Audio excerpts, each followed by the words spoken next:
لله الأسماء الحسنى فادعوه بها وذروا الذين يلحدون في أسمائه سيجزون ما كانوا يعملون.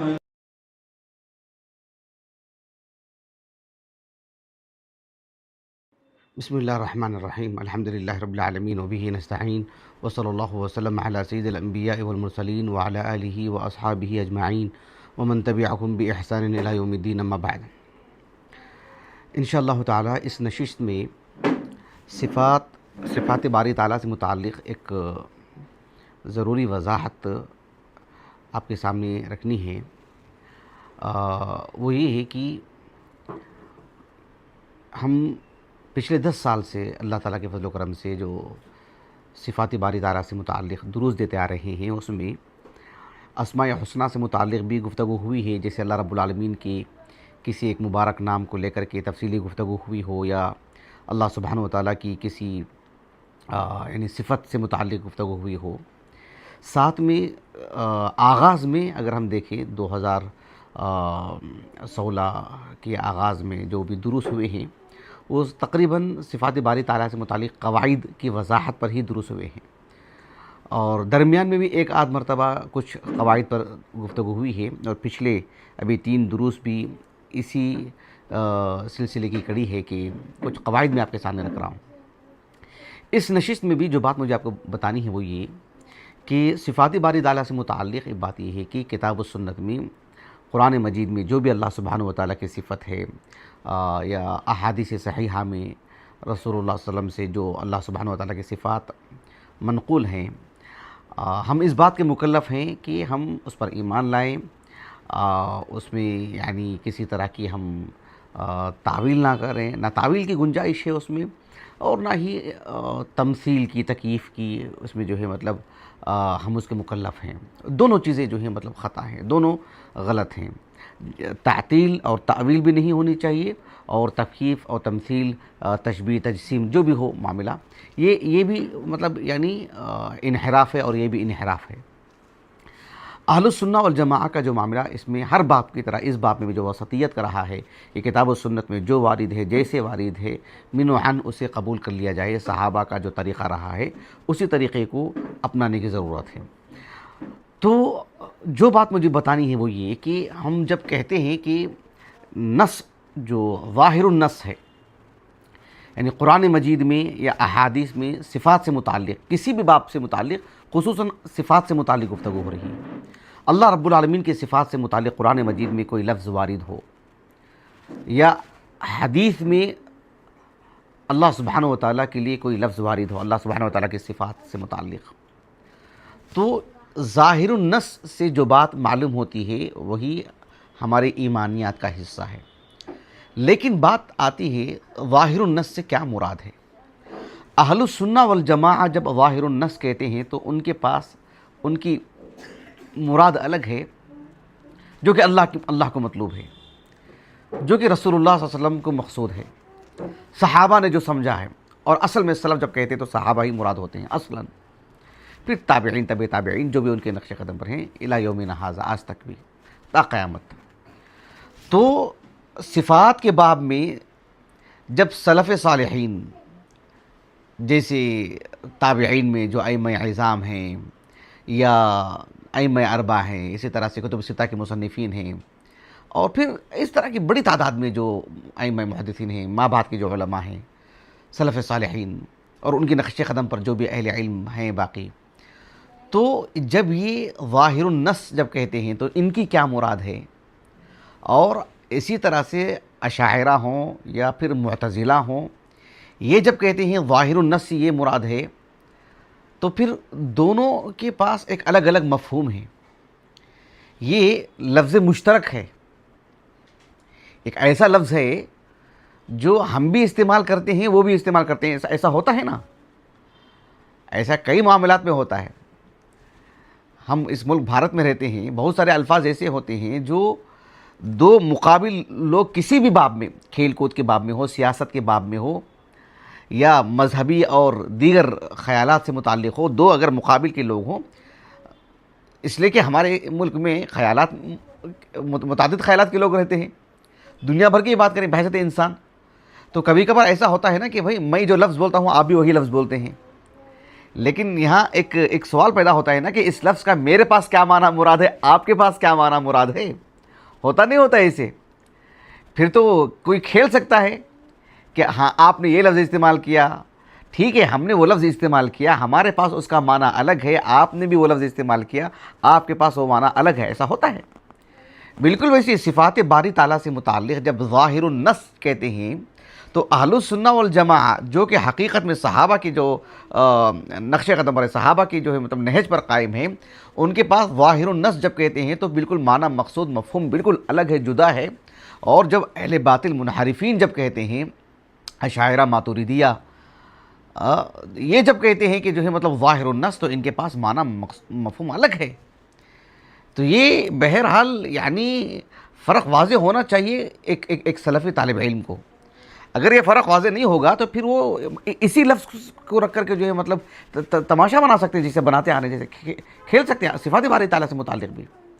بالخصوص ہم جس ملک میں رہتے ہیں کوئی یہی کہے گا کہ بھئی سلف کے پاس ظاہر النص کا یہی معنی ہے، اور ظاہر النص کہہ کر کے کوئی ہم کو غلط معنی دے سکتا ہے. تو ایک مسلمان بالخصوص ہمارے اپنے رب سے متعلق، اللہ سبحانہ و تعالیٰ سے متعلق، رب ذوالجلال سے متعلق جس کی معرفت ہمارا اولین فریضہ ہے، اللہ رب العالمین سے متعلق جو ہے مطلب معرفت حاصل کرنا، اللہ رب العالمین سے متعلق جاننا، اللہ کے اسماء الحسنہ کو پڑھنا، اس کی صفات کو پڑھنا. قرآن مجید پڑھتے ہیں تو جو ہے اللہ رب العالمین کا تو جو تعارف ہے اس تعارف سے واقف ہونا. من رب کی جو پہلا سوال ہے، تو اس معاملے میں ہی ہم کچے ہوں، اسی معاملے میں ہم جو ہے مطلب غلطی کا شکار ہو جائیں، کوئی ہم کو غلط انداز میں دین بتا دے، کتنی خطورت ہے اس میں نا، صلی اللہ علیہ وسلم. یہ جو مختصر سی باتیں نہیں سمجھانے کے لیے میں یہ بتانا چاہ رہا تھا کہ صفات سے متعلق جب ظاہر النص کہتے ہیں تو اہل السنہ والجماعہ کا کیا معنی مفہوم ہے، اور پھر جو ہے جو ماتریدیہ اور جو اشاعرہ ہیں جو وہ کہتے ہیں کہ ظاہر النص سے تو یہی معنی ہے، ظاہر النص اسی پہ دلالت کرتا ہے، ظاہر النص کا یہی معنی لیا ہے سلف نے. تو پھر یہ ایک طرح سے قدر مشترک ہے لفظ، اس لفظ کی دو جدا جدا معانی کو سمجھنے کی ضرورت ہے. یہاں تک بات واضح ہو گئی؟ اچھا، تو اس سلسلے میں میں آپ کو پہلے کچھ وضاحتی طور پر کچھ باتیں آپ کے سامنے رکھ دیتا ہوں، پھر انشاءاللہ 3 اصحاب علم کے اقوال کی روشنی میں سمجھاؤں گا، ان کی عبارتیں پڑھ کر کے بتاؤں گا. ایک شیخ الاسلام ابن تیمیہ ہیں رحمہ اللہ، اور دوسرے ان کے شاگرد ہیں امام ابو عبداللہ الذہبی رحمہ اللہ، تیسرے جو ہے مطلب امام ابن رجب الحنبلی ہیں رحمہ اللہ اجمعین. ان 3 اصحاب علم کے اقوال کی روشنی میں یہ باتیں میں آپ کے سامنے رکھوں گا. سب سے پہلے مسئلے کی وضاحت یہ ہے کہ اللہ سبحانہ و تعالیٰ سے متعلق قرآن اور حدیث میں جو بھی بات بتائی گئی ہو، اس سلسلے میں ہمارا ایمان یہ ہونا چاہیے کہ ہم جو بھی لفظ پڑھتے ہیں، بات آ رہی ہے عربی زبان کی، کسی بھی زبان کی لے لیجئے، لیکن ہم عربی زبان کی بات اس لیے کرتے ہیں کہ شریعت عربی زبان میں ہے، اس لیے ہم عربی زبان کی بات کرتے ہیں. تو قرآن اور حدیث میں اللہ سبحانہ و تعالیٰ کے تعارف میں جو بھی بات کہی گئی ہو، تو اس لفظ کا جو معنی مفہوم ہے، جو ظاہر ہے، وہی اللہ سبحانہ و تعالیٰ کے لیے ہم مراد لیں گے، جو کہ سلف صالحین سے ثابت ہے. چاہے اللہ سبحانہ و تعالیٰ کی صفات اسماء حسنہ سے متعلق ہو، اس کے صفات سے متعلق ہو، صفات چاہے صفات ذاتیہ ہو، صفات فعلیہ ہو، بات واضح ہو رہی ہے، صفات چاہے ذاتیہ ہو چاہے صفات فعلیہ ہو. تو اللہ سبحانہ و تعالیٰ کے لیے جو لفظ وارد ہے قرآن میں اور حدیث میں، جو ظاہر النص ہے وہی معنی لیں گے. اس لیے کہ ظاہر بات ہے عربی زبان میں جو بھی لفظ ہے، بھی کسی بھی زبان میں، بات عربی زبان کے ہم اس لیے کرتے ہیں کہ شریعت عربی زبان میں ہے، تو عربی زبان کا کوئی بھی لفظ اس کا ایک عام مفہوم انسان جو پڑھتے ہی، جیسے مثال کے طور پر عربی زبان میں دیوار کے لیے کیا کہتے ہیں؟ جدارون. کیا کہتے ہیں؟ جدارون. تو ظاہر بات ہے جدارون کا جب ایک لفظ ہوگا تو ایک عام آدمی جسے عربی زبان آتی ہو وہ کیا معنی لے گا؟ اس کا آسمان مراد لے گا، زمین مراد لے گا، یا جو ہے مطلب جدارون کہہ کر کے قوت مراد لے گا. بھئی پہلا لفظ کیا مراد لیتا ہے؟ وہ عام معنی یہی ہے کہ جو ہے وہ ایک یعنی عام مفہوم جو انسان کے عقل سلیم جو اسے تسلیم کرتی ہے، عقل سلیم جو بات مانتی ہے، اردو ہی میں لے لیجئے، جب ہم کہتے ہیں کہ بھئی دیوار، دیوار کا کیا مراد ہے؟ صرف قوت مراد ہے کیا؟ نہیں، دیوار ہے اس کی ایک شکل و صورت ہے، وہی مراد ہے۔ عقل سلیم انسان کی وہ لفظ سنتے ہی کسی بھی زبان میں وہ لفظ کا جس کے لیے وضع کیا گیا ہے وہی معنی مراد لیتا ہے۔ پھر یا اگر کلام میں ہو یا کسی سے سن رہا ہو، پڑھنے کی بات ہو یا کسی سے سن رہا ہو، تو پھر سیاق سباق سے ہو سکتا ہے وہ کچھ اور معنی بھی ہو سکتا ہے، قریبی معنی۔ تو ظاہر بات ہے وہ جو لفظ ہے جو پڑھ رہا ہے، جس معنی کے لیے وہ مستعمل ہے وہی معنی مراد ہوگا، اور جو ہے مطلب یعنی یا زیادہ سے زیادہ سیاق سباق سے کوئی معنی لے سکتا ہے، یا مجرد اس لفظ کو پڑھ کر کے جو معنی ہے وہی معنی مراد لے گا۔ تو اللہ سبحانہ و تعالیٰ کے لیے بھی، چاہے اس کے صفات ذاتیہ ہوں، صفات فعلیہ ہوں، اللہ رب العالمین کے لیے جو بات کتاب و سنت میں وارد ہے بسند صحیح احادیث کی اگر بات کریں، جو بھی بات ثابت ہے، تو اس کا وہ عربی زبان کا ایک لفظ ہے، اس کا اپنا ایک معنی ہے، وہی معنی ہم مراد لیں گے۔ اس سے یہ کیسے لازم آئے گا کہ نہیں ہم کو معنی وہ نہیں لے سکتے، اس لیے نہیں لے سکتے کہ اس لیے کہ مخلوق سے یعنی مشابہت لازم آتی ہے، یہ کیسے ہو سکتا ہے؟ ایک انسان کا ہم تعارف کروا رہے ہیں، کس کا؟ انسان کا تعارف کرواتے ہوئے ہم کہتے ہیں کہ انسان کا سر، تو ہم یہی بولیں گے نہیں سر مت بولو، اس لیے کہ بلی اور کتے کے لیے بھی سر ہے۔ ایسا کوئی بولتا ہے؟ کوئی بولتا ہے ایسے؟ بات انسان کی چل رہی ہے تو کیوں آپ لا رہے ہیں جانور کو؟ چلو جانور ہی کو لے لو، آپ شیر کا تعارف کروا رہے ہیں، شیر کے جب آپ دانت کی بات کرتے ہیں تو نہیں شیر کے دانت مت بولو، اس لیے کہ جو ہے مطلب یعنی فلاں اور فلاں جانور کو بھی دانت ہیں، ہاتھی کے بھی دانت ہیں، کوئی ایسا کہہ دے بھئی بات شیر کی چل رہی ہے نا، تو مخلوق ہی میں فرق ہے۔ تو جب بات ہم نے اللہ کا نام لے لیا، اللہ کی ذات کا تعارف کروا رہے ہیں، اللہ کی صفات سے متعلق بات آ رہی، کیوں آپ جا رہے ہیں مخلوقات کی میں تشبیہ دینے کے لیے؟ کیوں آپ کا دماغ وہاں جا رہا ہے؟ آپ کے دماغ میں مرض ہے یہ۔ جب بات اللہ کی ذات سے متعلق ہو رہی ہے تو ہر چیز اللہ سے مضاف ہو رہی ہے، اللہ سبحانہ وتعالیٰ کی طرف نسبت ہو رہی ہے، اور وہ اللہ کی مخلوق نہیں ہے، اس لیے کہ پوری دنیا اللہ کی مخلوق ہے، لیکن اللہ تعالیٰ کی ذات ہے، ایک اللہ کی مخلوق ہے۔ اللہ کی مخلوق بھی اللہ ہی کی طرف جو ہے مطلب منسوب ہوتی ہے، جیسے کبھی کبھار عام طور پر، کبھی خاص طور پر، ہم سب اللہ کی مخلوق ہیں، خلق اللہ، سب اللہ کی مخلوق ہیں، اللہ ہی کی طرف اضافت ہے۔ جب ہم کہتے ہیں بیت اللہ، وہ مخلوق ہے، وہ بھی اللہ کی طرف مضاف ہے، لیکن اللہ سبحانہ و تعالیٰ کی جو ذات ہے، اللہ کی جو صفات ہیں، وہ تو اللہ سبحانہ و تعالیٰ کی ذات کا معاملہ ہے، اللہ کی صفات کا معاملہ ہے۔ اللہ تعالیٰ موصوف ہے ان صفات سے، وہ مخلوق نہیں ہے، وہ اللہ رب العالمین کی ذات ہے۔ جب بات اللہ کی ذات کی ہو رہی ہے تو مخلوق سے جدا ہو گئی چیز، وہ کیوں مخلوق سے مشابہت لازم آتی ہے بتائیے؟ اللہ رب العالمین کی جب ہم ذات سے متعلق بات کرتے ہیں، اللہ تعالیٰ کی صفت حیات، اللہ رب العالمین کی صفت ارادہ، وہاں تشبیہ لازم نہیں آتی۔ کسی نے آج تک کہا کہ اللہ تعالیٰ کی صفت حیات کو نہیں مانیں گے، کیوں مخلوق کی حیات سے تشبیہ لازم آتی ہے؟ کسی نے کہا؟ پھر اللہ سبحانہ و تعالیٰ کی جو دیگر صفات سے متعلق کیوں پریشانی ہوتی ہے؟ یہ تو جو ظاہر النص ہے، تو جو معنی مفہوم ہے وہی معنی مفہوم ہم لینا پڑے گا اللہ رب العالمین کے لیے، تو بات قصہ ختم۔ اس میں مخلوق سے مشابہت کی بات آتی ہی کہاں سے، کیوں آئے گی؟ لیکن یہ ہے اہل السنہ کا معاملہ۔ اہل السنہ کہتے ہیں ظاہر النص کا مطلب یہ ہے کہ وہ لفظ اللہ سبحانہ و تعالیٰ کے لیے مستعمل ذکر ہوا ہے، اس کا اپنا ایک معنی ہے، اور اللہ رب العالمین کے لیے وہی معنی ہے جو کتاب و سنت میں وارد ہے۔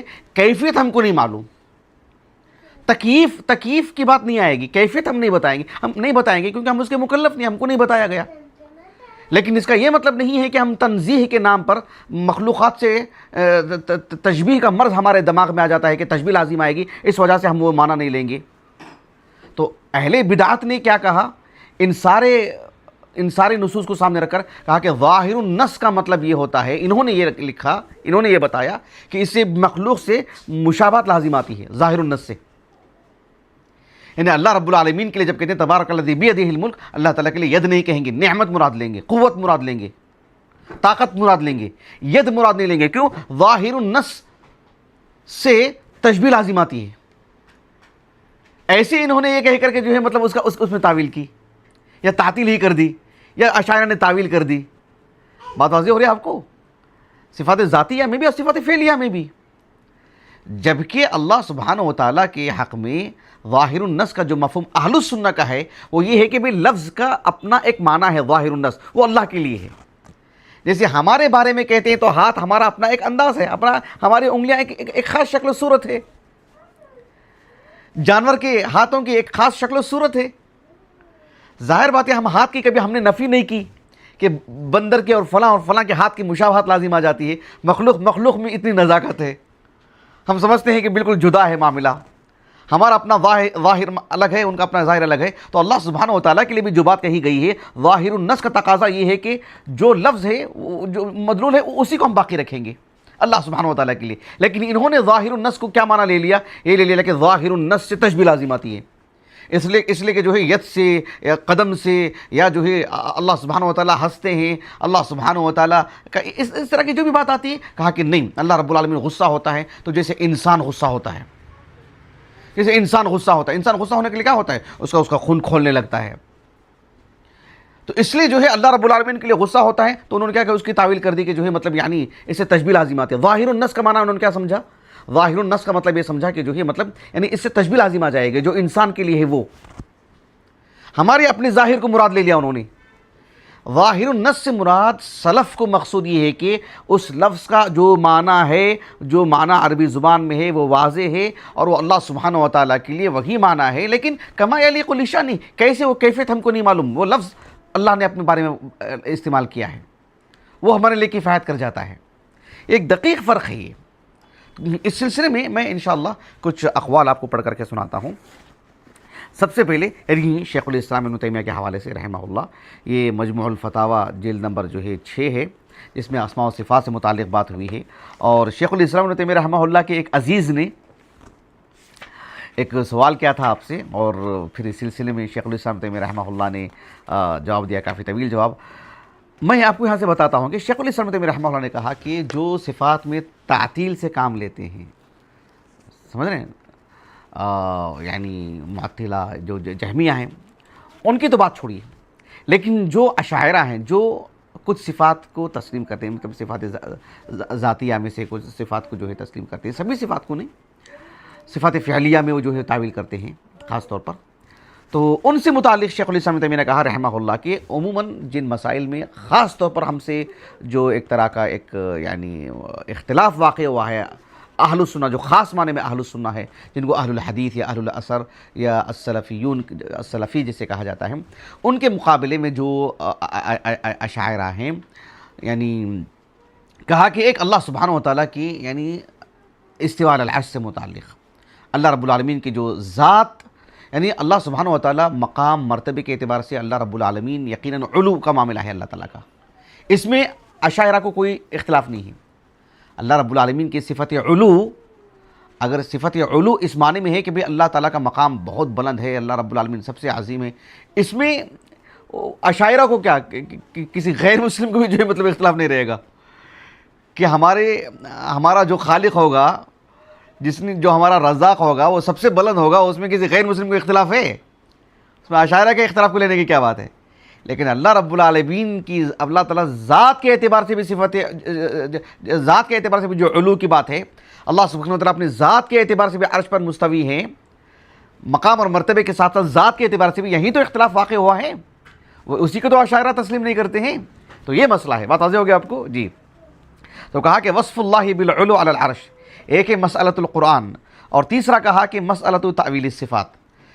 شیخ الاسلام ابن تیمیہ نے کہا رحمہ اللہ کہ جو مسئلۃ تعویل الصفات ہے, کہا کہ فإنها الأم والباقی من المسائل فرع علیہا. یہ کہا کہ صفات پر جو تعویل ان کا جو معاملہ رہا ہے اشاعرہ کا, کہا کہ یہ بنیادی اختلاف ہے ان سے ہمارا, باقی کے سب فروعات ہیں, مطلب ثانوی درجے کے مسائل ہیں. یہ بنیادی مسئلہ ہے ہمارا, تعویل الصفات کا جو معاملہ ہے ہمارا ان کے درمیان. شیخ الاسلام ابن تیمیہ رحمہ اللہ نے ایک بنیادی بات کہی, میں ذرا عبارت پڑھ کر جاتے رہتا ہوں, میں نے مفہوم سمجھا دیا ہے. دیکھو شیخ الاسلام ابن تیمیہ رحمہ اللہ اپنے عزیز سے کہتے ہیں کہ وقلت له مذهب اهل الحديث وهم السلف من القرون الثلاثه ومن سلك سبيلهم من الخلف ان هذه الاحاديث تمر كما جاءت ويؤمن بها وتصدق وتصان عن تأويل يفضي الى تعطيل وتکییف یفضی الی تمثیل. یعنی اللہ سبحانہ و تعالیٰ کی صفات سے متعلق قرآن اور حدیث میں جو بھی نصوص ہیں, قرآن مجید میں احادیث میں, مطلب تمر کما جاءت, کیا مطلب پڑھیں گے اسی پر باقی رہیں گے, اسی پر توقف اختیار کریں گے. توقف کا مطلب ہے کہ اس کا جو معنی مفہوم ہے وہ معنی مفہوم ہمیں واضح ہے, معنی معلوم ہے.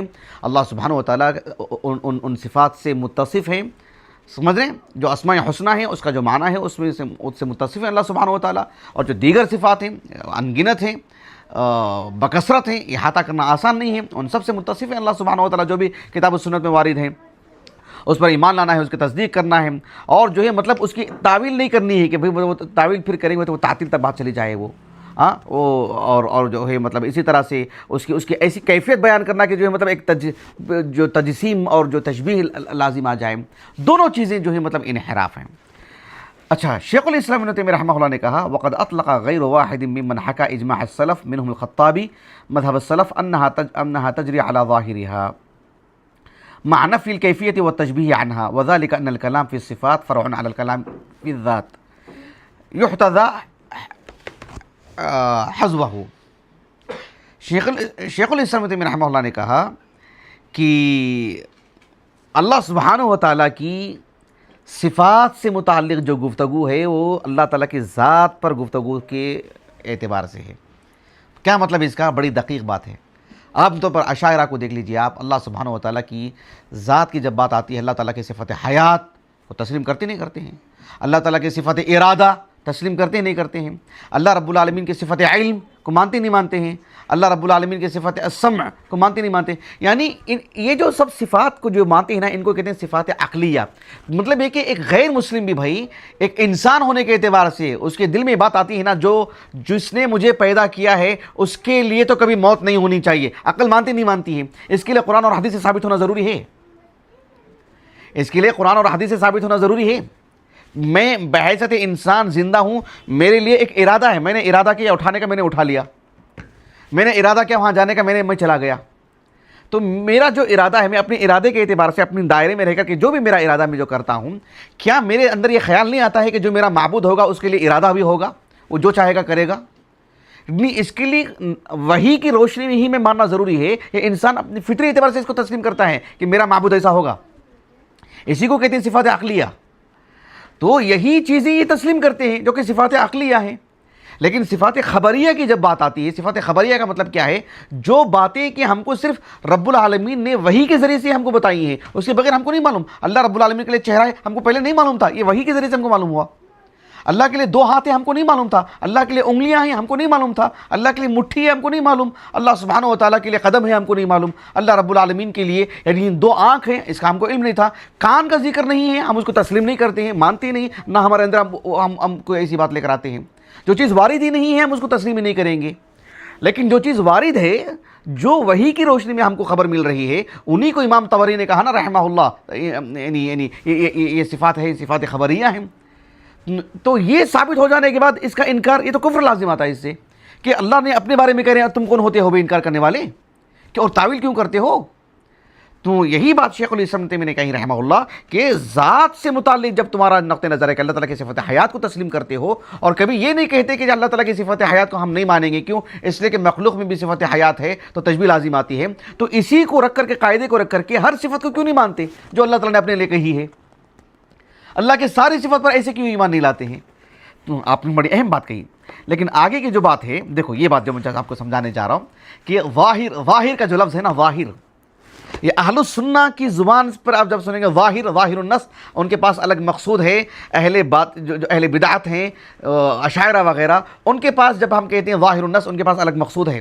اسی لیے شیخ الاسلام ابن تیمیہ نے کہا رحمہ اللہ، دیکھو وبعض الناس يقول مذهب السلف ان الظاهر غير مراد ويقول اجمعنا على ان الظاهر غير مراد، وهذه العبارة خطأ اما لفظا ومعنى او لفظا لا معنى، لان الظاهر قد صار مشترکاً بین شیئین، قد صار مشترکاً بین شیئین۔ لفظ ظاہر دونوں کی زبان پر ہے، ہماری زبان پر بھی، ان کی زبان پر بھی۔ احدهما ان يقال ان اليد جارحة مثل جوارح العباد، وظاهر الغضب غليان القلب لطلب الانتقام، وظاهر كونه في السماء ان يكون مثل الماء في الظرف، فلا شك ان من قال ان هذه المعاني وشبهها من صفات المخلوقين ونعوت المحدثين غير مراد من الآيات والأحاديث فقد صدق وأحسن، اذ لا يختلف اهل السنه ان الله تعالى ليس كمثله شيء لا في ذاته ولا في صفاته ولا في افعاله بل اكثر اهل السنه من اصحابنا وغيرهم يكفرون المشبهه والمجسمه. شیخ الاسلام ابن تیمیہ رحمہ اللہ کہتے ہیں کہ اللہ سبحانہ و تعالیٰ کی صفات سے متعلق اگر کوئی یہ معنی لیتا ہے کہ ظاہر النص کا مطلب یہ ہوتا ہے کہ اللہ رب العالمین ان صفات سے متصف ہیں، اور پھر یہ بھی نہیں کہتا ہے کہ اللہ رب العالمین کی صفات ایسے ہیں جیسے ہمارے ہاتھ ہیں، جیسے ہمارے آنکھ ہیں، جیسے ہم اوپر سے نیچے آتے ہیں ویسے، اگر کوئی اس طرح کی بات بتاتا ہے تو یہ تو غلط ہے. ظاہر النص کا یہ معنی اگر کوئی لیتا ہے یہ معنی تو غلط ہے. اور کہا کہ اہل السنہ تو مشبہین کو اور مجسمین کو جو اللہ رب العالمین کے لیے ایک مجسمہ طرح بنا دیتے ہیں کہ اللہ کے لیے دو ہاتھ وغیرہ وغیرہ وغیرہ، جیسے محمد بن حیان نے کیا تھا. تو نہیں کیا نام، مقاتل بن حیان، انہوں نے اس طرح کا ایک مجسمہ بنا دیا تھا. ایسے اللہ رب العالمین کا تعارف کہ گویا کہ ایک مجسمہ لازم آ رہا ہے، گویا کہ پوری تکیف ہو جا رہی، پوری کیفیت بیان کی جا رہی ہے.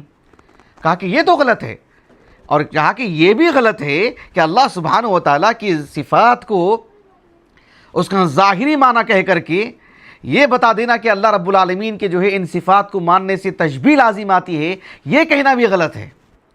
مجسمہ کے طور پر پیش کر دینا، ایک تجسیم پیش کر دینا، وہ بھی غلط ہے. اور جو ہے ظاہر النص کا یہ معنی لے کر کے کہہ دینا کہ اس سے اللہ رب العالمین کی تجسیم لازم آتی ہے، یہ کہنا بھی غلط ہے. اہل السنہ کا موقف یہ ہے کہ ظاہر النص سے مراد کتاب و سنت میں جو وارد ہے اس کے ظاہر پر ہم قائم ہیں. جو معنی ہے عربی زبان میں اس کا جو مدلول ہے اس پر، جو ظاہر النص ہے ہم اس پر جو ہے مطلب قائم ہیں، اسی پر ہم اکتفا کریں گے.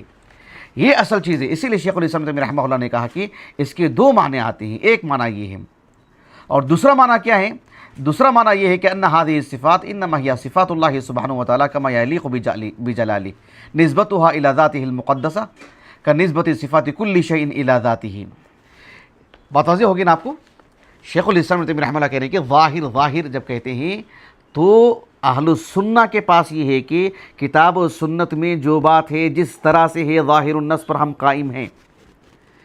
ایک یہ ہے کہ اہل بدعت کا کہنا کہ ظاہر النص سے یہ لازم آتا ہے کہ اللہ سبحانہ و تعالیٰ کے لیے ید بولیں گے تو ہمارے جیسا ید ہوگا. اس طرح کا ظاہر النص جنہوں نے مراد لے کر کے یا تو نفی کر دی ہے، تعطیل کر دی ہے یا تعویل کر دی ہے، وہ بھی خطا پر ہیں، وہ بھی غلطی، وہ بھی انحراف ہے. یا ظاہر النص کو لے کر کے کسی نے تجسیم کی ایک شکل دے دی، وہ بھی غلط ہے. تو بہرحال یہ اہل بدعت کا ظاہر النص سے جو معنی اخذ کرنا یہ بالکل غلط ہے، بالکل جدا ہے. اہل السنہ جب کہتے ہیں ظاہر النص وہ بالکل ایک جدا بات ہے. دیکھو امام ابو عبداللہ الذہبی رحمہ اللہ سیر و اعلام النبلاء میں یہ جو مؤسسۃ الرسالہ کا نسخہ ہے میرے پاس، مؤسسۃ الرسالہ کا شیخ شعیب ارناؤت کی تحقیق کے ساتھ ہے. اس میں آپ نے نام سنا ہوگا ایک معروف جو یعنی صاحب الکمالات ہیں، حالانکہ ابن عقیل رحمہ اللہ، ابو الوفا ابن عقیل رحمہ اللہ، 511 ہجری سنہ وفات ہے آپ کا جو ترجمہ حیات ہے اس کو بیان کیا ہے. ساتھ میں یہ جو ابن عقیل ہے رحمہ اللہ، حالانکہ اپنے وقت کے شیخ الحنابلہ ہیں، لیکن حنابلہ علماء کے بارے میں یہ بات واضح ہے کہ اسماء و صفات کے باب میں اہل السنہ کے سب سے قریب رہے ہیں، بلکہ ان کی بڑی خدمات رہے ہیں. اس کے باوجود یعنی ان میں بھی بعض لوگوں میں انحراف ہوا ہے. خود شیخ الاسلام تیمیہ رحمہ اللہ، حافظ ابن القیم، امام ذہبی وغیرہ نے جو ہے مطلب نشاندہی کی ہے. ان میں سے حافظ الجوزی ہیں، اور حافظ الجوزی رحمہ اللہ تو بہرحال کم عمری میں ان کے پاس پڑھا ہے.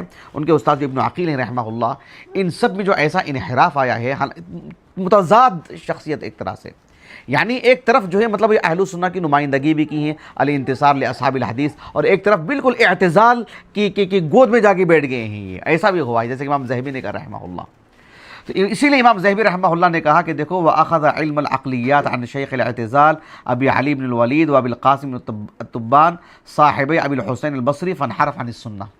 یعنی دیکھو آپ نے دیکھا ہوگا کہ علماء اہل حدیث کو اکثر تنبیہ کرتے رہتے ہیں کہ فلاں کو مت سنو، فلاں کو مت سنو، فلاں کی کتاب مت پڑھو. بعض لوگ بڑے ہوشیار سمجھتے ہیں کہ ٹھیک ہے بھائی تم کیوں بولتے ہیں، ہم کیوں، پڑھنے میں کیا ہے، ہم کو عقل نہیں ہے، ہم نہیں سمجھ سکتے، ہمارے اندر تمیز نہیں ہے. سمجھ رہے نا، بہت دھوکہ کھاتے ہیں ایسے لوگ. علماء اہل حدیث کے اس اخلاص کی قدر کیجئے، ان کے اس پیار کو پیار سمجھیے، اور ان کی تنبیہ کو تنبیہ سمجھیے. کان بھی پکڑتے ہیں تو کان دیجئے اور قدر کیجئے ان کی. ہمارے ایمان کی حفاظت کر رہے ہیں. تو علماء نے سختی سے جو ہے مطلب جب بتاتے ہیں کہ فلاں کو مت سنو تو مت سنیے. اسی میں ہماری عافیت ہے. کوئی ذاتی دشمنی علماء اہل حدیث کی کسی سے، سمجھ رہے ہیں بھائی؟ ایک آدمی اس علاقے میں، ایک آدمی اس علاقے میں، کیا ذاتی دشمنی ہے؟ دونوں کی عمریں الگ ہیں، دونوں الگ الگ رہتے ہیں، کوئی وفات پا چکا ہے، کوئی باحیات ہے، کہ کیا دشمنی ہے بتائیے؟ یہ اللہ کے دین کے لیے، انبیاء علیہ السلام کے دین کی حفاظت کے لیے، کہ بھئی صحیح دین لوگوں تک پہنچے. جب کہتے ہیں علماء اہل حدیث، لب و لہجہ سختیاں کسی میں ہوتی، کسی میں نرمی ہوتی ہے اپنی اپنی جگہ پر. سمجھے نا، کوئی گرجدار آواز میں بولے گا مت سنو، کوئی پیار سے بولے گا، لیکن آپ اس کو غنیمت جانیے. جب نشاندہی کی جا رہی ہے کہ فلاں کو مت سنو تو مت سنیے. کوکو کولا کا بیکاٹ مت کیجیے، پی لیجیے، دو واٹر لے کے پی لیجیے. سمجھ رہے ہیں؟ جان چلی جائے گی، ہو سکتا ہے یہ ایمان چلا جائے گا. کسی کا مت سنو تو مت سنو، بیکاٹ کیجیے اپنے آپ میں، مت سنیے. یہاں نہیں کرتی ہیں. جب کہتے ہیں کہ فلاں کتاب مت پڑھے تو مت پڑھیے. جب کہتے ہیں علماء اہل حدیث فلاں مجلس میں مت بیٹھے تو مت بیٹھیے. آپ کی اپنی عافیت ہے، ہمارا ایمان محفوظ رہے گا. دیکھو اتنی بڑی شخصیت ہیں، لیکن دیکھو فلاں اور فلاں کی شخصیت میں بیٹھے فنحرف عن السنہ. کتنی بڑی بات ہے. بلکہ میں حیران ہو گیا کہ آپ نے کتنی بڑی بات لکھی امام ذہبی نے رحمہ اللہ، کہ یعنی حافظ الجوزی ہے نا، حافظ الجوزی رحمہ اللہ، یہ ابن عقیل کے تلمیذ ہیں. وہ کہتے ہیں کہ ان کا قول نقل کیا ہے، اور میرے پاس ہے المنتظم، میرے پاس کتاب بھی میرے پاس ہے الحمدللہ. کیا کہتے تھے امام ابن الجوزی رحمہ اللہ کہ کان اصحابنا الحنابلہ یریدون منی ہجران جماعت من العلماء، کہ حنبلی علماء حنابلہ، کیا مطلب یعنی عقیدے کے باب نے مجھے تنبیہ کرتے تھے کہ فلاں کی مجلس میں فلاں کی مجلس میں جا کے مت بیٹھو. تو مجھے بڑا عجیب لگتا تھا. کہا کہ وکان ذلک یحرمنی علما نافعا، تو فلاں کی مجلس میں نہیں بیٹھنے کی وجہ سے میں معلومات سے محروم رہ گیا. ہم بولتے نا یہ پوائنٹس کہاں ملتے ہیں، نکات کہاں ملتے ہیں، بعض لوگوں کو رہتا نا. امام ذہبی کہتے رحمہ اللہ قلت كانوا ينهونه عن مجالسة المعتزلہ.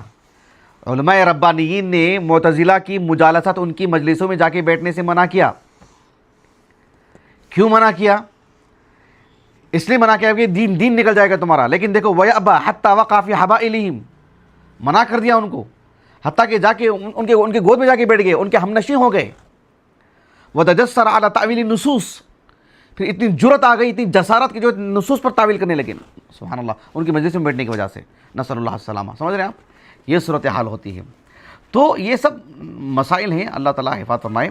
تو حافظ ذہبی رحمہ اللہ نے ابن عقیل رحمہ اللہ کی ایک جو ہے ان کا ایک فکرہ ہے، ان کے ایک فکرے کو جو ہے مطلب ظاہر کہ کیا مراد ہے اس کو بیان کرنے کے بعد آخر میں لکھا. میں تفصیل میں نہیں جا رہا ہوں. یہ جو مؤسسۃ الرسالہ کا جو نسخہ ہے میرے پاس، اس میں صفحہ نمبر 440 پر یہی شامل میں بھی ہے. امام ذہبی کہتے ہیں رحمہ اللہ قلت قد صار الظاہر اليوم ظاہرین، کہتے ہیں نا کہ نصوص کے ظاہر پر رہو، نصوص کے ظاہر پر رہو. کہتے ہیں کہ قد صار الظاہر اليوم ظاہرین، لفظ الظاہر کے دو معنی ہو چکے ہیں آج.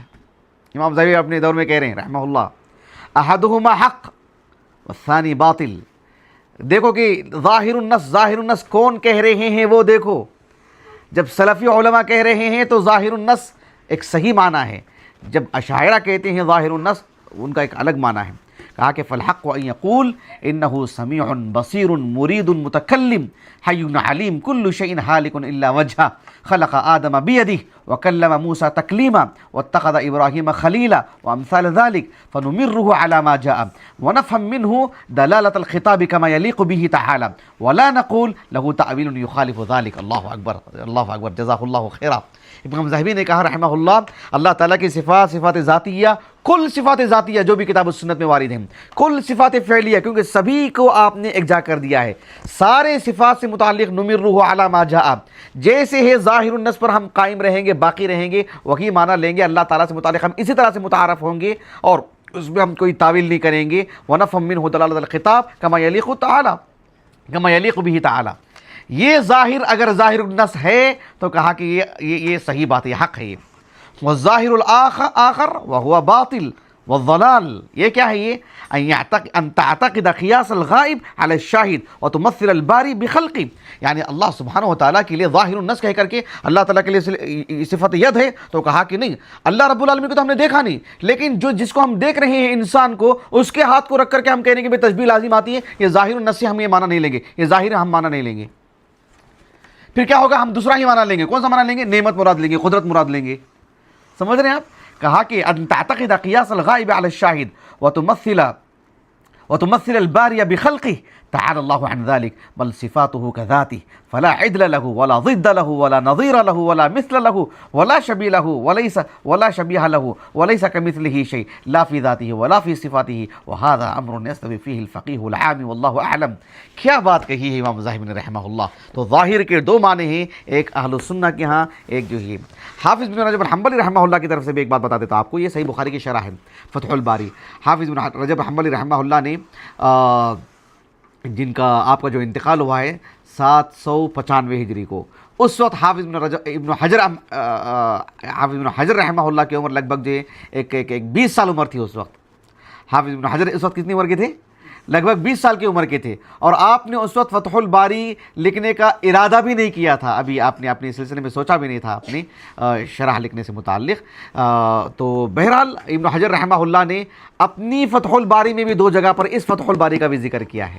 تو آپ نے نام لکھا فتح الباری فی شرح صحیح البخاری، آپ نے نام لکھا تھا، لیکن حافظ سخاوی نے لکھا ہے رحمہ اللہ، یعنی ابن حجر رحمہ اللہ کی زندگی سے متعلق، کہ ممکن ہو حافظ ابن حجر رحمہ اللہ کے علم میں نہیں رہا ہے اس کتاب سے متعلق کے نام، کیونکہ آپ نے بھی فتح الباری نام رکھا ہے، تو ممکن ہے نہیں آپ کا علم میں تو تھا کیونکہ آپ نے دو جگہ اس کا حوالہ دیا ہے، لیکن ممکن ہو اس کتاب کا نام رکھتے وقت آپ کے ذہن میں یہ نام نہ رہا ہو، یا بس صحیح بخاری کی شرح اس طرح سے کوئی بات رہی ہو، اس کا نام آپ کے ذہن میں آپ کو نام معلوم ہو، یا ہو سکتا ہے نام ذہن میں نہ رہا ہو، یا ہو سکتا ہے اس نام سے متاثر بھی رہی ہوں، کوئی بھی صورت ہو سکتی ہے، واللہ اعلم۔ بہرحال حافظ بن حجر رحمہ اللہ کی شخصیت بھی اپنی جگہ پر بہت عظیم شخصیت ہے، اللہ تعالیٰ سے آپ نے دعا کی آپ کے ذہن میں بھی وہ نام آیا ہے، تو یہ سب باتیں ہو سکتی ہیں۔ اچھا، مجھے جو بتانے مقصود ہے وہ یہ کہ صحیح بخاری کی جو کتاب الاذان ہے، مکمل نہیں کر سکے آپ ابن رجب الحنبلی رحمہ اللہ، کتاب الاذان میں باب فضل السجود، اس پر جو حدیث ہے نا، کافی طویل حدیث ہے، حدیث نمبر 806، حدیث تو کافی طویل ہے جو ابو ہریرہ رضی اللہ عنہ سے مروی ہے، اس میں اللہ سبحانہ و تعالیٰ کی رؤیت پر بھی گفتگو ہوئی ہے، اللہ تعالیٰ کا دیدار ہوگا، بات واضح ہو رہی جی، یہ حشر کے میدان کی بات ہے، جنت کی بات نہیں ہے، یہ حشر کے میدان کی بات ہے، یہ کہ کفار نہیں پہچانیں گے اللہ تعالیٰ کو، اب رہیں گے مومنین اور منافقین، وہ اللہ تعالیٰ کو دیکھیں گے، وہاں کس طرح سے دیکھیں گے، کیونکہ وجاء ربک والملک صفا صفا، اللہ تعالیٰ آئیں گے، هل ينظرون الا ان ياتيهم الله في ظلال من الغمام والملائکه، هل ينظرون الا ان تاتيهم الملائکه او ياتي ربک او یاتی بعض آیات ربک، اللہ تعالیٰ کا اتیان، اللہ تعالیٰ کی مجیء، اللہ تعالیٰ آئیں گے قیامت کے دن، کیسے آئیں گے؟ کما یلیق بشأنہ، اللہ سبحانہ و تعالیٰ جو ہے آئیں گے، یہ نہیں کہ اللہ تعالیٰ کا فیصلہ آئے گا، اللہ تعالیٰ کا حکم آئے گا، ایسا نہیں، اللہ رب العالمین بذات خود آئیں گے۔ اچھا، اس سلسلے میں حافظ ابن رجب حنبلی رحمہ اللہ نے ایک تو آپ نے آغاز میں لکھا کہ جو ہے وَلَمْ يَتَأَوَّلِ الصَّحَابَةُ وَلَا التَّابِعُونَ شَيْئًا مِّن ذَلِكَ وَلَا أَخْرَجُوهُ عَنْ مَدْلُولِهِ بَلْ رُوِيَ عَنْهُم مَّا يَدُلُّ عَلَى تَقْرِيرِهِ وَالْإِيمَانِ بِهِ وَإِمْرَارِهِ كَمَا جَاءَ۔ اللہ سبحانہ و تعالیٰ کی صفت اتیان اور مجیء اور اللہ تعالیٰ کی رؤیت سے متعلق آپ نے گفتگو کی، لیکن جو بات دیکھو، ایک عبارت ایک صدر پڑھنے کے قابل ہے بھائی، سبحان اللہ، سمجھ رہے ہیں؟ طلبہ کو چاہیے کہ جو ہے ان سب کتابوں کو پورے صبر کے ساتھ پڑھیں، اللہ توفیق عطا فرمائے۔ لیکن مجھے جو بات بتانی مقصود ہے، آخری بات وہ یہ کہ حافظ ابن رجب حنبلی رحمہ اللہ نے جو ظاہر کا جو لفظ ہے نا، اس سلسلے میں آپ نے کہا، یہاں سے کہا کہ وَأَمَّا طَرِيقَةُ أَئِمَّةِ أَهْلِ الْحَدِيثِ وَسَلَفِ الْأُمَّةِ فَهِيَ الْكَفُّ عَنِ الْكَلَامِ فِي ذَلِكَ مِنَ الطَّرْفَيْنِ وَإِقْرَارُ النُّصُوصِ وَإِمْرَارُهَا كَمَا جَاءَتْ وَنَفْيُ الْكَيْفِيَّةِ عَنْهَا وَتَمْثِيلُ۔ وقد قال الخطابي في الأعلام من أعلام الحديث، جو صحیح بخاری پر آپ کی شرح ہے ہمارے پاس موجود ہے الحمدللہ، مذهب السلف في أحاديث الصفات الإيمان وإجراؤها على ظاهرها ونفي الكيفية عنها۔ امام خطابی رحمہ اللہ سے بھی تھوڑا سا جو ہے مطلب یعنی اس میں ایک بات ہو گئی تھی، بہرحال آپ نے رجوع کیا اللہ کے فضل سے الحمدللہ۔ ومن قال الظاہر منها غیر مراد قیل له الظاہر ظاہران، الظاہر ظاہران، ظاہر یلیق بالمخلوقین ویختص بہم فہو غیر مراد وظاہر یلیق بذی الجلال والاکرام فہو مراد ونفیہ تعطیل. سبحان اللہ، کتنی بڑی بات ہے کہ الظاہر سے دو ظاہر مراد ہیں. ایک اہل بدعت کے پاس، وہ جب ظاہر کہتے ہیں تو ان کے پاس مراد ہے کہ یہ لفظ کا جو ظاہر ہے جو اللہ تعالیٰ کے لیے کہا گیا ہے، وہ کہتے ہیں کہ اس لفظ کا ظاہر بتا رہا ہے کہ بھی مخلوق کے لیے بھی وہی ہے، تو پھر تو وہ اس ظاہر کا معنی نہیں لیتے کیونکہ مخلوق کے لیے بھی وہی لفظ آ رہا ہے، تو پھر وہاں اس کی وہ تعویل کر دیتے ہیں. جبکہ اہل السنہ ظاہر النص کہتے ہیں تو اس کا مطلب یہ ہوتا ہے کہ اللہ رب العالمین کے لیے وہ لفظ ہے، مخلوق کے لیے بھی وہ لفظ ہے. مخلوق کے لیے جیسے اس کے اعتبار سے، خالق کے لیے کما یلیق بہ، جیسے اللہ رب العالمین کے لیے ہم اس کے لیے وہ لفظ مانیں گے. ظاہر النص کا لفظ دلالت کرتا ہے کہ وہ اللہ کے لیے وہ لفظ ہے. اسے تشبیہ کیوں لازم آئے گی؟ لیسا کمثلہ شیء، کیوں لازم آئے گی تشبیہ؟ لیکن وہ ظاہر النص، وہ ظاہر کہتے ہیں، وہ ظاہر کہہ کر کے کیا مراد لیتے ہیں؟ اس کا ظاہر یہ ہے کہ اس سے تشبیہ لازم آتی ہے، اس لیے اس کا دوسرا معنی لینا پڑے گا. سبحان اللہ، اللہ اکبر. انسان اپنے آپ کو اتنا بڑا سمجھ رہا ہے کہ اپنے لیے جو الفاظ ہیں وہ ایک جانور کے لیے جانور کے لیے وہی الفاظ کو ظاہر کہہ کر کے تشبیہ اس کے پاس لازم نہیں آتی. سمجھ رہے؟ پھر اللہ سبحانہ و تعالیٰ کے لیے کیسے لازم آ جائے گی بھائی؟ آپ بہرحال انسان تو ہیں لیکن ہے تو مخلوق میں یہ ظاہر کا لفظ جو ہے، مطلب قدر مشترک کا لفظ جو پریشان کن نہیں ہے، تو خالق اور مخلوق میں کیوں کر ہو جا رہا ہے؟ یہ اہل السنہ کا معنی مفہوم ہے. بات واضح ہو گئی؟ تو یہ بہرحال ہم کو سمجھنے کی ضرورت ہے پوری صفات میں سلسلے میں. جو ہم جس ماحول میں رہتے ہیں نا، یہاں ہر جگہ پر اللہ سبحانہ و تعالیٰ کی صفت علو کو لے لیجیے، اللہ تعالیٰ عرش مستوی، تعویل کریں گے. اللہ رب العالمین ہنستے ہیں، تعویل کریں گے. اللہ تعالیٰ محبت کرتے ہیں، تعویل کریں گے. اللہ رب العالمین غصہ ہوتے ہیں، تعویل کریں گے. اللہ رب العالمین کی صفت نزول پر تعویل کریں گے. اللہ تعالیٰ قیامت کے دن آئیں گے، تعویل کریں گے. یعنی ہر جگہ پر اللہ رب العالمین کی تعارف کو یہ بالکل چوپٹ کر کے رکھ دیتے ہیں. نسأل اللہ العافیہ والسلامہ. کس کا تعارف کر رہے ہیں آپ؟ ہیبت ہی ختم ہو گیا اللہ رب العالمین سے متعلق. پھر کیا چیز ہے؟ خیالی چیز ہے کوئی؟ بھئی اللہ رب العالمین نے اپنے بارے میں پورا تعارف کروایا ہے. آپ اپنے اندر ٹھہراؤ پیدا کیجئے، اللہ سے توفیق مانگیے کہ اللہ تعالیٰ کے بارے میں جو بات کہی گئی ہے آپ اس کو اس اعتبار سے سمجھنے کی کوشش کریں، اس کی ذات کو، اس کی صفات کو، کما یلیق لشأنہ. جیسے آپ ایک انسان میں فرق رکھتے ہیں، انسان اور جانور میں فرق رکھتے ہیں، خالق اور مخلوق میں بھی فرق رکھیے. ہر باب میں فرق رکھیے، ہر صفت میں، ہر لفظ میں جو ہے معنی مفہوم کو الگ لیجئے. اللہ تعالیٰ نیک توفیق عطا فرمائے. بہرحال ان علماء نے کیا سنجیدگی سے بڑی صبر آزما مرحلے میں اس کو کام کیا الحمدللہ، اور بہت ہی مواجہت کی ہے زندگی بھر کے لیے. سبحان اللہ. آج جو ہے اللہ تعالیٰ کے تعارف کرواتے ہوئے ہم ڈرتے ہیں، ہم ایک صحیح بات بولنے کے لیے گھبرا رہے ہیں. اللہ رب العالمین سے متعلق اہل السنہ کا جو موقع ہے وہ بولنے کے لیے ہم پریشانی کو، ماحول اس قدر مطلب غالب آ گیا ہے.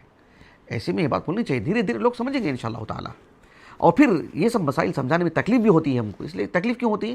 مطلب سمجھنے والا نظر نہیں آتا ہے. در و دیوار کو تو ہم سمجھا نہیں سکتے ہیں، اور انسان ہی کے سمجھ نہیں پا رہے ہیں کیونکہ یہ مسائل پر گفتگو نہیں ہو پا رہی ہے نا. اس لیے تو اللہ تعالیٰ جو ہے اللہ سبحانہ و تعالیٰ سے متعلق صحیح معنوں میں متعارف ہونے کے اللہ میں توفیق عطا فرمائے. اور اللہ تعالیٰ کے تعارف کا جو نتیجہ ہے اللہ سبحانہ و تعالیٰ کی قربت اور اللہ رب العالمین کی سے دوری سے اور غفلت سے پناہ مانگنا چاہیے. اللہ تعالیٰ ہمیں اپنا قریبی بنائے. سبحانک اللہم و بحمدک اشہد ان لا الہ الا انت استغفرک و اتوب الیک.